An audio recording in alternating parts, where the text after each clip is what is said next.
For at least 3 decades, Joseph Tramato has been in and out of custody. Some of his criminal history has made headlines, and now he's the focus again. He was being held at King County Correctional Facility on drug and burglary charges. He was arrested August 18th and released 4 days later by accident.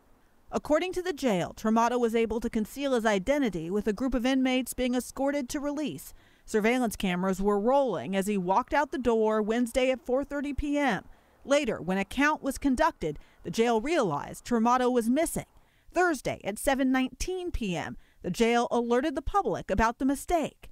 We did some digging into Tramato's past and found reports of other notable getaways. And in 2002, he was involved in a high-profile case in the U District.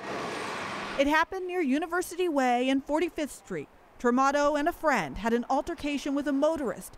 Police say the person Tramato was with hit the driver in the head with a skateboard, and the driver later died. Then court documents from 2003 state that Tramato was driving under the influence when he refused to stop for an officer. It prompted a police pursuit. Tramato crashed and was taken to Harborview Medical Center. Here, he managed to slip away. He fled the hospital and broke into a nearby home. It took police a couple days to find him back then.